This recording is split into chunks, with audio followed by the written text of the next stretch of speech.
دا په افغانستان کې د هنج کرونده ده.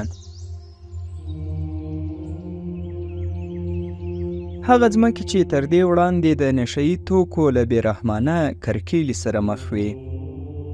له 1992 زېږدیز کال وروسته افغانستان د اوږدې مودې لپاره په نړۍ کې د تریاکو تر ټولو ستر تولیدونکی هیواد ګڼل کېده.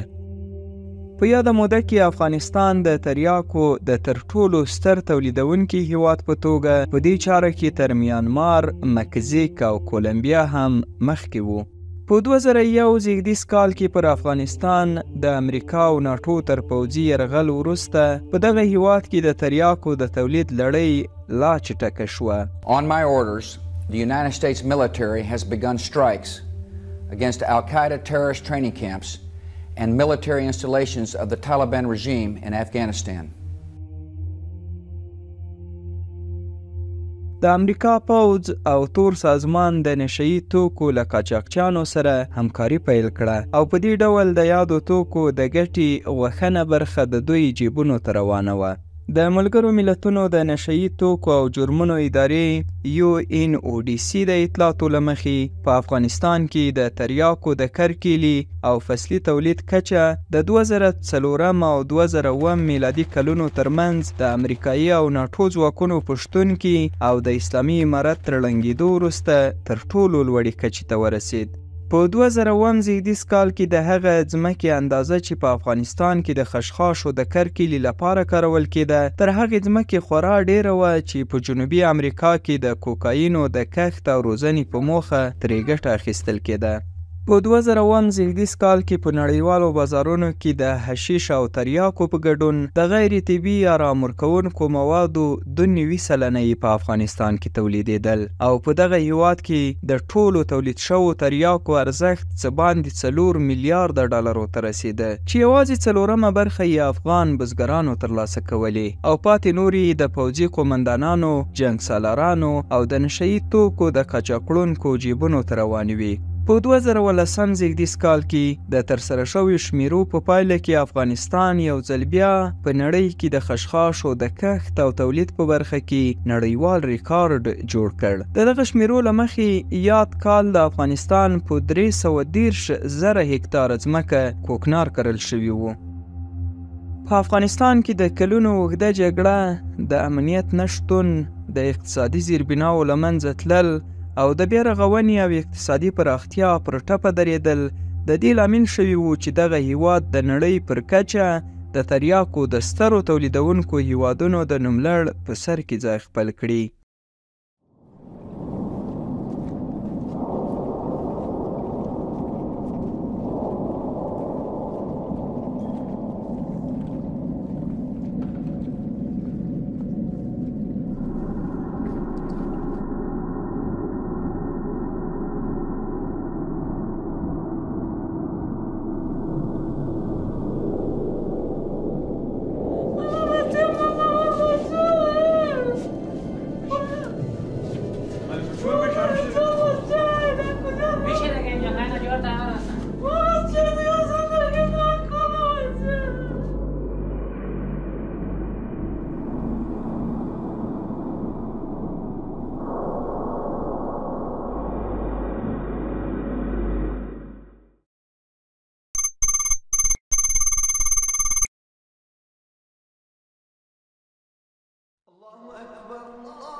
په افغانستان کې د امریکا په مشرۍ د یرغلګرو تر ماتې وروسته اسلامي امارت له نشه یي توکو سره جدي مبارزه پیل کړه. د دې ستونزې د ښه مدیریت په موخه یې ګړندۍ هڅې وکړې او د امنیت او د هیواد د راتلونکي په ځانګړي ډول له دغه ناوړه پدیدې څخه د افغان ځوانانو د خلاصون په موخه کوټلي ګامونه پورته شول. په دې لړ کې د 1401 لمریز کال دوري میاشتې په 14مه د علیقدر امیر المؤمنین حفظه الله له لوري یو فرمان صادر شو چې له مخې د هر ډول نشه یي توکو کارونه، پیر او پلور، لیږدول او صادرات او واردات منع اعلان شول. فرمان عالی قدر امیر المؤمنین حفظه الله در مورد ممنوعیت کشت کوکنار و هر گونه مواد نشه‌آور. به اساس فرمان عالی قدر امیر المؤمنین به تمام هموطنان خبر داده می شود که از تاریخ صدور این فرمان کشت کوکنار در تمام کشور به گونه مطلق منع می باشد. پس از این هیچ کس نمی تواند این بوته را کشت نماید. اگر خدای نخواسته کسی تخلف کرد، کشت او از بین برده می شود و با متخلفین از روی شریعت اسلامی برخورد صورت می گیرد.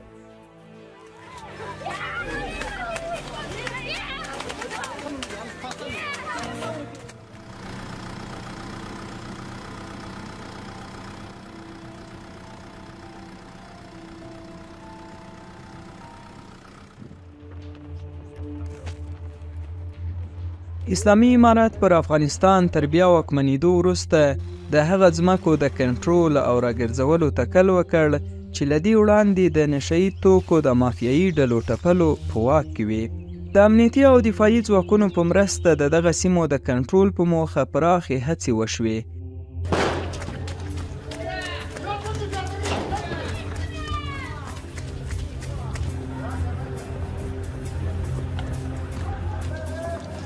او همدارنګه د کورنیو چارو وزارت له نشه یي توکو سره د مبارزې معینیت د قانوني تدابیرو او سختګیرانه سیاستونو د نیولو په پایله کې د نشه یي توکو د تولید اړوند فعالیتونو لړۍ کنټرولولو ته لاره هواره شوه. له دې جملې څخه د نشه یي توکو کارونکو، تولیدونکو او لیږدونکو ته د سختو سزاګانو ټاکل یادولی شو. روز اول کی جناب امیر حفظه الله حکم صادر کرده، تمام مواد مخدر را ممنوع اعلان کرده. کشت و زراعت و خرید و فروش و انتقال همگی ممنوع اعلان شده. الحمدلله از آن وقت ما موفق شدیم که در افغانستان کشت کوکنار را به صفر آوردیم. تنها در بخش مواد مخدر نه، ما معتادینی که در افغانستان 3.5 میلیون نفوس وجود داره، ما همگی جمع‌آوری کردیم. در تمام ولایت‌ها برای اینا مراکز ایجاد کردیم که اونجا تداوی اینا میشه. بعد از تندرستی صحت به خانه‌های خود میره. د کورنیو چارو وزارت له نشه یي توکو سره د مبارزې معینیت د شمیرو له مخې د تیرو 2.5 کلونو په لړ کې په نشه یي توکو 114,000 روږدي کسان تر درملنې وروسته بیرته له خپلو کورنیو سره یو ځای شوي دي. موږ په تیرو 2.5 کالو کې 114,000 معتادین راټول کړي دي. د هغو تداوي مو کړې ده او تر تداوي وروسته هغه بیا برته خپلو کورو ته ګرځېدلي دي چې ولله الحمد بیا 2 وار موږ ډېر کم کسان بیا نیولي دي چې بیا معتاده سوي دي، خو یو غټ تعداد چې هغه جوړ سوي دي بیا نه دي احتیاط ته نه دي راګرځېدلي دي، خپل په عادي زندګي باندې لاس پورې کړی دي. او د پیالن لپاره هم په افغانستان کې تقریبا په مختلفو ولایتو کې د کابل په شمول 20,000 معتادین د علاج لاندې لرو چې د هغو تداوي په لحاظ جریان لري. په یاده موده کې د دغه معینیت له لوري تر 20,000 ډېر عملیات ترسره شوي چې په پایله کې د نشه یي توکو د کاروبار په تور 14,000 تورن کسان نیول شوي او عدلیه او قضایي ارګانونو ته سپارل شوي دي. موږ په د کوم وخت چې حکم صادر شوی دی دا وخت څخه لاس په کار سوي یو. موږ په افغانستان کې تقریبا 20,201 عملیات در سره کړي دي چې په دې عملیاتو کې موږ 14,290 مظنونین نیولي دي چې محکمو ته سپارلي دي په دې کې غټ قاچاقبر کوچني قاچاقبر ساقیان دا مو ټول نیولي دي او محاکمو ته سپارلي دي. په دغو عملیاتو کې همدارنګه څه باندې 15,000 ټنه بېلابېل ډوله نشهیي توکي نیول شوي. کابو 15,000 هکټاره ځمکه له نشهیي توکو څخه پاکه شوې او د یادو توکو د پروسس شاوخوا 100,000 کارخونې له منځه وړل شوي دي. او تقریبا په دې عملیاتو کې 15,850 ټنه مختلف النوع مخدره مواد مو نیولي دي چې دا محاکمو ته سپارل شوي دي او اکثره تعداد یې محو شوي دي، سوځول شوي دي. همدارنګه موږ په دې تیر یو نیم کال کې 14,915 هکټاره ځمکه د مخدره موادو د کښتو څخه پاکه کړې ده چې دا هم یو غټ دستاور دی. همدارنګه تقریبا 1,100 کارخانې چې په هغو کې د مخدره موادو پروسس کوي دا موږ د بینه وړي دي. همدارنګه زموږ عملیات په الحال په ټول افغانستان کې جریان لري.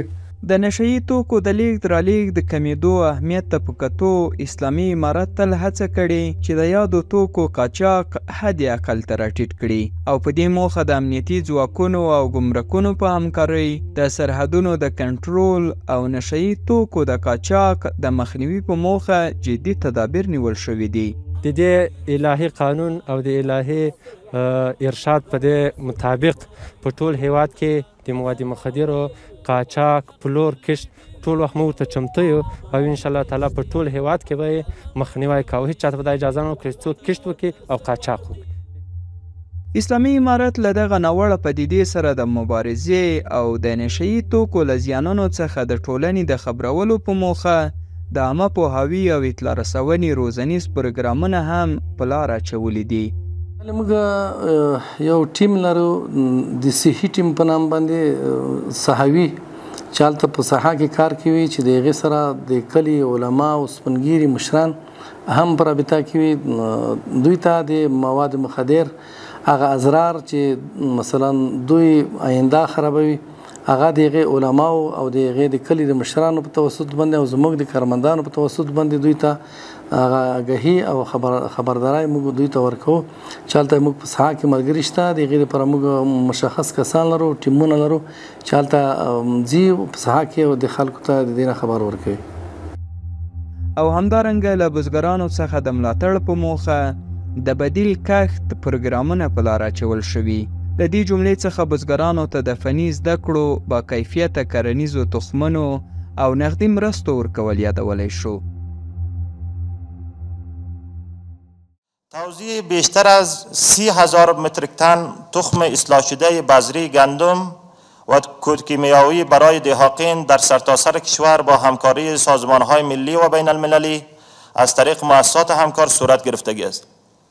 توزیع 35 میلیون نهال‌های مثمر و غیر مثمر غرض احداث باغات جدید و توزیع تخمینجات برای دهاقین کشور با هماهنگی سکتور خصوصی و انجوهای غیر دولتی صورت گرفته است. برگزاری 3 نمایشگاه محصولات زراعتی به منظور رشد و بازاریابی، تفتیش ساحه 12,000 هکتار مزارع تخم‌های بذری نباتات زمستانی و تابستانی و قریجات در 34 ولایت کشور صورت گرفتگی است. اسلامي امارت همدارنګه هڅه کړې چې د ځایي صنایعو د ودې او ځوانانو ته د مستقلو مشاغلو د پیدا کولو په موخه پانګونه وکړي څو افغان ځوانان ښه راتلونکی ولري او نشهیي توکو ته یې پاملرنه کمه شي. په دې کې تقریبا 11 وزارتونه کار کوي او چې کلیدي وزارتونه په الحال وخت کې وزارت ستمه او معاونیت مواد مخدر او دویم کار امور اجتماعي د دې ترڅنګ مثلا زراعت تعلیم و تربیه حج او اوقاف مختلف وزارتونه دي او په حال وخت کې چې کلیدي رول لري هغه چې ما یاد کړل د وزارتونه دي. له دې سره په نشهیي توکو د روږدو کسانو د بد وضعیت په تړاو د یو شمېر رسنیو پروپاګند ښایي له دغه کسانو او د هغوی د وضعیت په اړه د دوی ناسم او غیر عادلانه انځور وي. دغه ډول پروپاګند کولی شي په ټولنه کې له روږدو کسانو سره د ټولنیز تبعیض، بد چلند او د هغوی د تحقیر او آزار سبب شي. هغوی په حقیقت کې ملاتړ درملنې او عادي ژوند ته د بیرته راګرځېدلو فرصت ته اړتیا لري. بسم الله الرحمن الرحیم. ما از امارت اسلامی خوش هستیم که تا 14 ماه شده که اینجا نگاه ما کرده لیکن صحتمند شدیم. حالا میخوایم که پس این مردمای ما که صحتمند شده پس به خانه برگشت بگرده و اگر برگشت نکنه لیکن کلگی روانی میشه. دیگه مسئولین از جا خوب مردم هسته که ما خوبی میکنه که ما خوب رفتار میکنه. از جا ما خیلی خوش هستیم. نانشم خوب است، کل حسابش خوب است. لیکن در پالش که حالی صحتمند شدیم 14 ماه شده باید ما پس خانه بگردیم. د روږدو کسانو په اړه د پروپاګند خپرولو د ترویج په ځای به غوره دا وي چې د معتادیت د عواملو او د دغه ستونزې د ریښې پیدا کولو په موخه هڅې وکړو تر څو د اعتیاد د مخنیوي، درملنې او معتادینو د ملاتړ لپاره غوره حل لارې پیدا کړو. تاسو ته معلومه ده چې د اسلامي امارت تصمیم په دې سیستم باندې و چې څومره مریضان چې د پلونو لاندې ژوند کوه دا هغه خلک چې کورنۍ نه لرلې حتی داسې کسان دي چې تر اوسه پورې هم د دوی کورنۍ مخ پیدا کړی نه دي. نو هغه کسان چې دلته موږ سره وخت زیات تیر شوی دی هغه خلک دي چې کورنۍ نه لري او موږ دې خاطر باندې دوی دلته ساتو چې که چېرته دوی خدای نخواسته بهر شول لاړل بیا هم په دې مرض باندې اخته کېږي. له دې وجې نه چې تر څو د دوی کورنۍ پیدا کېږي مو هغې وخته به دوی دلته ساتو. دا د آغوش په نوم په پلازمینه کابل کې د روږدو کسانو د پالنې 15,000 بستریز ستر مرکز دی چې په نشهیي توکو د روږدو کسانو د درملنې او د هغوی ژوند کیفیت ښه کولو په موخه جوړ شوی دی.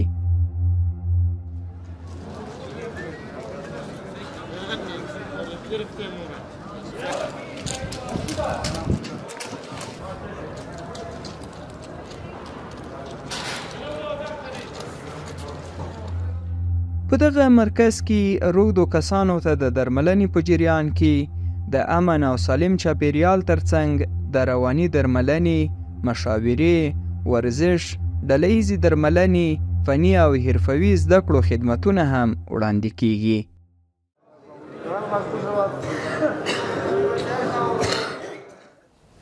اعوذ بالله من الشیطان الرجیم. بسم الله الرحمن الرحيم. لا يستوي أصحاب النار وأصحاب الجنة. أصحاب الجنة هم الفائزون. لو أنزلنا هذا القرآن على جبل لرأيته خاشعا متصدعا من خشية الله. وتلك الأمثال نضربها للناس لعلهم يتفكرون.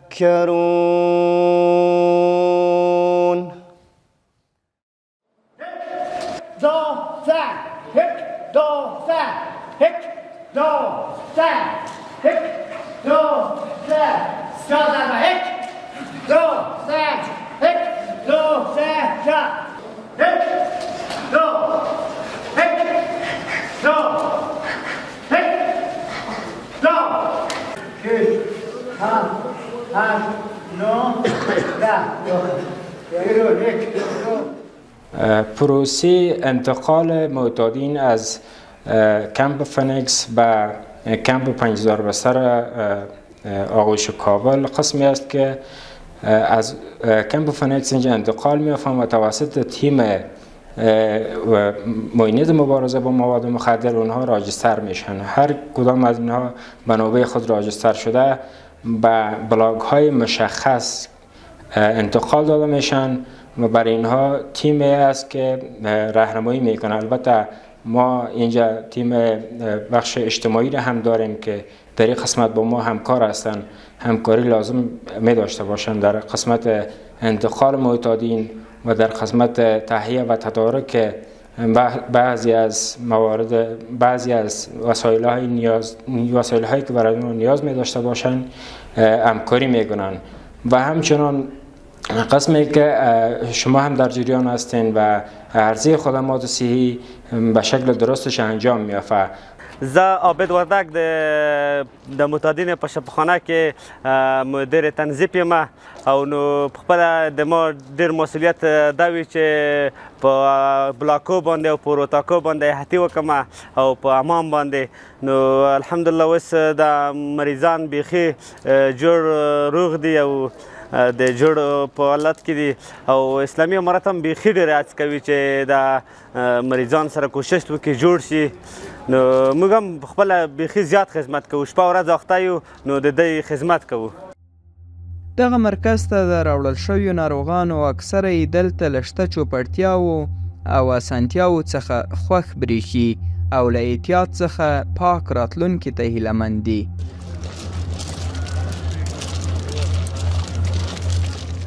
انجینیر ولی امیری په دغه مرکز کې له شته ناروغانو څخه یو دی. هغه یو وخت ساختماني انجینیر و او ښه ژوند یې درلود، خو د نشهیي توکو له خطرونو څخه ناخبره یې نشه پیل کړه او اوس مهال تر اوږدې درملنې وروسته روغ شوی او په یاد مرکز کې د امر بالمعروف د کارکوونکي په توګه په دنده بوخت دی. انجینیر ولی امیری هستم، یک تن از مریضای کمپ آغوش 5000 بستر.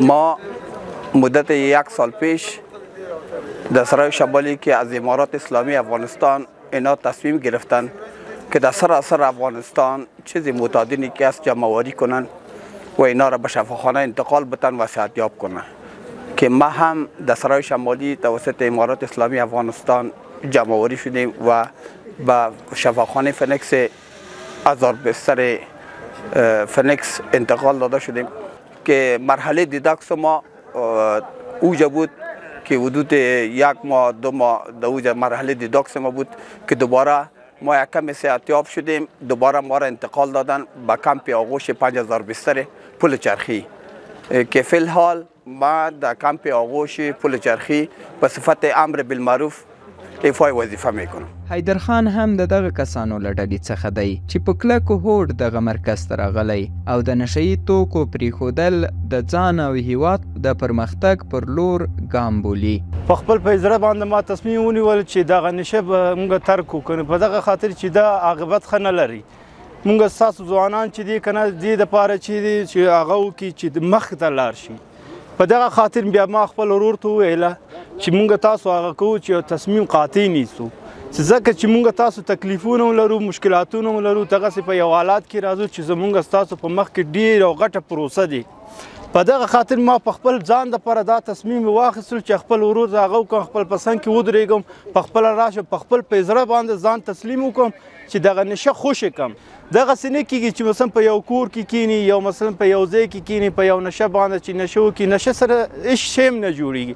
ما په خپله لیدلی دي په خپل په ټولو سترګو باندې ښه ځوانان چې ډېر ځان خراب کړی دي، خو ځوانانو ته ما خپله همیشه دا تشویق کړی چې ورورونه دغه نشه ټوله تاسو خوشي کړي، مخکې ته لاړ شي، مخکې تاسو دپاره ډېر غټه آینده دی چې موږ تاسو په خپل دغه مملکت چې دی دغه خپل خاوره چې دی دا آباد وکړو. د ابن سینا زربستریز روغتون هم یو له هغه روغتیایي مرکزونو څخه دی چې په نشهیي توکو درودو کسانو د درملنې په موخه په اساسي او مسلکي توګه د روغتیایي خدمتونو وړاندې کولو لپاره شپه ورځ هڅې کوي. اول کې مې سیګرټ و، سیګرټ نه بیا چرس و، چرس نه بیا زیکاپ شو، زیکاپ نه ټابلیټکا، داسې سلو زیاتېدل. اوس تر دې مهاله دغه د شکر د شفاخانه کې بستر یم، شکر د اوس ښه یم. که بچه مامای خود سیستم که تزبو بیرا شدم فهمیدی حالا دیگه من که توبه کشیدم از خدای خود رضا هستم، شکر که به سخط کامل من خداوند تایید مرا رسان پروردگار عالم، من از خدای خود زیاد خوش هستم. پیش از این مریض بودی چه قسم وضعیت داشتی گفتی؟ پیش از این وضعیت ما بسیار خراب بود، هر کس برا میزدم، خانم که میرفت، فامیلم هم که میرفت در جای پیغور میشنوید، کم وقت این مرض اولادشان از بین میبره، فامیلشان از تانه میته، خانمایشان مادرایشان که در جای آبرو داشتن دست قاط زنها سر بلند کردن نمیتونن، پدر مادر برادر همسایه در و همسایهشان کوشش کنن. نماز شکر خدا جور شدیم، قرآن شریف یاد نداشتیم نمیجا با برکت خدا یاد نداشتیم یاد گرفتیم. تبارک الذی شریفه یک ورق یاد گرفتیم، یاسین شریفه 3 ورق از اول سپاره، ختم قرآن ما جاری هر 10 روز بعد آشپزخانه دو آشپزخانه ختم میکنیم. در اینجا نه کارت کتم کار داره، نه در دروازه میبرم دو شو میباشم خانه خود پس میخیزم میایم. کلگی در وطن هم تشویق میکنن، در اینجا هم در وطن آبرو نداشتیم، حالا کلگی هر کدامش با پول میخوایی خانه ما 16000 در خانه روی کردیم که بگی خرجت بره. افغانستان له اوږدې مودې راهیسې له نشه یي توکو سره لاس او ګریوان دی او دغه ناوړه پدیده د افغانستان او نړۍ لپاره ستر ګواښ ګڼل کیږي.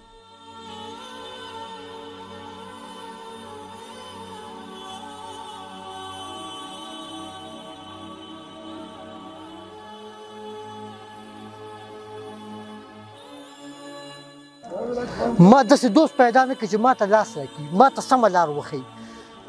بس چاته به وایو چرس نه شیشې نه پوډر. ما داسې دوست پیدا نه کړي چې څوک ماته ووایي چې ما بېرته د خپل پلار ورور سره اشتي کړي. هر یو به ورته وایي راځه سګرټ، چرس نه شیشه، شراب، نور داسې نشو ته مې مخه شوه. نن دلته مې دغه مې ځای ده، موږ درد څوک نه اوري.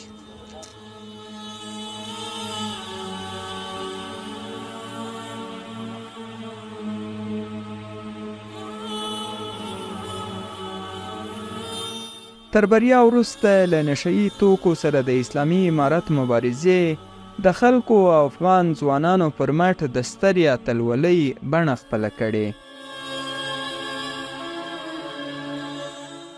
هغوی پر ټینګ ایمان او قوي عزم سره په پوره میړانه له نشه یي توکو سره د مبارزې میدان ته رادنګلي تر څو د خپل هیواد خاوره د نشه یي توکو له شتون او له دغه موادو څخه ترلاسه کیدونکي مهلکې سرمایې څخه وژغوري. نن افغانستان د خپلو ځوانانو لپاره یوه نوې هیله او پیل دی. هغوی ویني چې له زده کړو، کاري فرصتونو او انساني ارزښتونو څخه په ګټې اخیستنې سره کولی شي د ځان لپاره روښانه راتلونکی جوړ کړي. نشه یي توکي نور باید د هغوی ځان ته راجلب نه کړي او هیلې یې له منځه یونه وړل شي.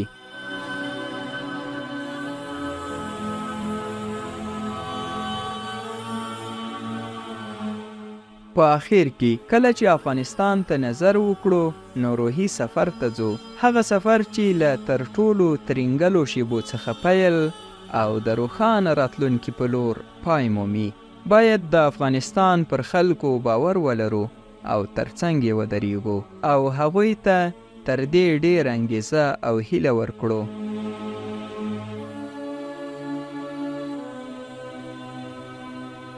په دې ورځو کې په ګران افغانستان کې د بریالیتوب او امید یوه کیسه د لیکلو په حال کې ده. د دې عصر اتل اسلام پال مجاهد ختمونکی د کفر فساد او ملحد د سر زورو پسر د شمشیر د عمر مفسدینو ته ټینګ د ولاړ